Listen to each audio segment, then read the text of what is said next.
Hello students, आज हम दंत उत्पत्ति अकॉर्डिंग टू काश्यपा देखने वाले हैं। ठीक है। अकॉर्डिंग टू काश्यपा दांतों का उत्पत्ति रक्त से होते हैं, जबकि अकॉर्डिंग टू अष्टांग संग्रहम उसका उत्पत्ति अस्थि मज्जा से होता है। ठीक है। काश्यपा टोटल 32 दांते बताए हैं और उन्होंने उसे दो तरीके से डिवाइड कर दिया, सकृत जाता और द्विजाता। सकृत जाता मतलब एक बार आने वाला और द्विजाता मतलब दो बार आने वाला। और काश्यपा ने कहा कि दांतों का उत्पत्ति 4th to 8th मंथ के एज पर होगी। ठीक है। फिर उसका पार्ट्स हम देख लेते हैं। राजदंतम मतलब इंसेसास, बस्तम मतलब लैटरल इंसेसास, दंष्ट्र कैनाइन्स और हानव्य मतलब मोलाज एंड प्रीमोलाज। ठीक है। राजदंतम मतलब सेंट्रल इंसेसास, बस्तम लैटरल इंसेसास, दंष्ट्रम कैनाइन्स और हानव्य मतलब मोलाज एंड प्रीमोलाज। अब हम टॉपिक पर चलते हैं। इस टॉपिक में से इंपॉर्टेंट क्वेश्चंस आती है। ठीक है। अगर 8th मंथ के एज पर दांतों का उत्पत्ति होती तो वो दांतें सर्वगुण संपन्न वाला होता है, मीन्स दंत संपद होता है। वो श्रेष्ठ दांत कहा जाता है। ठीक है। अगर 4th मंथ पर होगी तो उसका उल्टा होगा, आशुकारी और क्षयिना होगी। आशुकारी मतलब शीघ्र ही आ जाता है, क्षयिना मतलब उसी तरह शीघ्र ही चले जाता है, गिर जाता है। फिर दुर्बलम बहुत वीक होगी और आमेय बहुल वो प्रोन टू डिजीजेस होगी। ठीक है। तो अगर 4th मंथ में दांतों का उत्पत्ति होती तो कैसा होगा, आशुकारी शीघ्र आ जाता है और क्षयिनम शीघ्र गिर जाता है और दुर्बलम बहुत वीक होगा और आमेय बहुल it will be prone to diseases. Okay. अब हम फिफ्थ मंथ को देखेंगे। फिफ्थ मंथ में भी आमेय बहुलः सिम्टम्स होगी, उसके साथ साथ प्रहर्षिणः और स्पंदनश्च होगी। ठीक है। इस पिक्चर को आपको याद करना पड़ेगा तो आपको इजी होगी। प्रहर्षणश्च और स्पंदनश्च होगी। प्रहर्षम मतलब एक हॉरिपुलेशन होगी और स्पंदनम हॉरिपुलेशन फीलिंग के साथ साथ एक पल्सेशन फीलिंग भी होगी। वो दोनों 5th मंथ पर होगी। ठीक है। अब हम 6th मंथ देखेंगे। 6th मंथ को आपको इस पिक्चर को याद करना पड़ेगा। यहाँ पर 6 टूथ है। ओके। तो ये पिक्चर आप याद कर दीजिए, इजी होगी। प्रपातश्च मतलब टेढ़ा मेढ़ा होना, घूनम मतलब कृमि युक्तम, कृमि के साथ होगी तो उसे हम घूनम कहेंगे। इसे हम कैसे याद रखेंगे, 6 महीने है ना, ये 6 और ये देखने में सिमिलर ही है ना, तो ये घूनम सिम्टम 6 महीने पर होगी। ठीक है। अब हम एक बार देख लेते हैं। प्रतिपाश्च, ये सारा टीथ कैसा है, टेढ़ा मेढ़ा है, इसलिए प्रतिपाश्च मलग्राहिनः। यहाँ पर मलग्राहिनः है, किसी जगह पर अगर मल इकट्ठा हो गया तो वहाँ पर क्या होगी, कृमि युक्त होगी ना, उसे हम गुणम कहेंगे और सारा दिखने में डिस्कलर्ड होगी, विवर्णश्च होगी। ओके। तो 6th महीने में कैसा होगा, प्रतिपाश्च टेढ़ा मेढ़ा होगा, मलग्राहिनः होगा, उसके साथ साथ घुनम कृमि युक्त होगी और सारा का सारा विवर्णश्च होगी। ठीक है।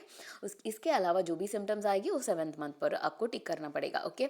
आपको आपको बस बाकी के सारा मंथ्स आपको पढ़ना है और जो ऑप्शन उसमें नहीं आएगा वो सारा का सारा 7th मंथ पर आएगी, इसलिए हम 7th मंथ पर सिर्फ मीनिंग पढ़ेंगे। द्विपुटम, द्विपुटम मतलब 2 हेडेड टूथ होगी। और स्पोटम, स्पोटम मतलब क्रैक्स, राजी मतलब ऐसा लाइंस होगा, कंडम मतलब पूरा का पूरा ऐसा ब्रेक हो जाएगा, विषमम मतलब अनइवन होगी। ठीक है। तो 7th मंथ पर कैसा होगा, द्विपुटम 2 हेडेड टूथ होगी, स्पोटम ब्रेक हो जाता है, राजी मंतश्च लाइंस ऐसा होता है, कंडम पूरा का पूरा ब्रेक हो जाता है और विषमम अनइवन होगी।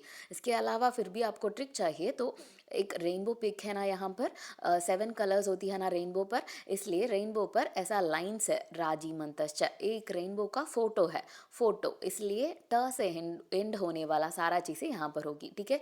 एक फोटो है इसलिए ट से एंड होने वाला सारा चीज़ 7th महीने पर होगी, जैसे द्विपुट, स्पोट और कंड। ओके। एक फोटो है इसलिए ट से एंड होने वाला सारा पिक्चर सारा चीज़ें यहाँ पर होगी, द्विपुट, स्पोट और कंड। ओके। तो एक बार फिर हम रिवाइज कर लेते हैं। अकॉर्डिंग टू काश्यपा दंत उत्पत्ति 4th to 8th मंथ पर होगी। काश्यपा के अनुसार दांतों का उत्पत्ति रक्त से होते हैं, जबकि अकॉर्डिंग टू अष्टांग संग्रहम दांतों का उत्पत्ति अस्थि मज्जा से होती है। ठीक है। काश्यपा ने टोटल 32 दांते बताए हैं, उनमें 8 सकृत जाता और 24 द्विजाता बताए गए हैं। और दांतों को पार्ट्स, राजदंतों को हम इंसेसास कहेंगे, बस्त को लैटरल इंसेसास, दंष्ट्र को कैनाइन्स और हानव्य को मोलार एंड प्रीमोलार्स कहेंगे। फिर एट्थ मंथ के दांत को हम सर्वगुण संपन्न और दंत संपत् कहेंगे। और फोर्थ मंथ के दांतों को हम आशुकारी क्षयिनम, ये शीघ्र ही आ जाता है, उसी तरह शीघ्र ही गिर जाता है। दुर्बलम, बहुत वीक होगी। और आमेय बहुलः, इसमें ये ज़्यादा डिजीजेस आने का चांसेस है।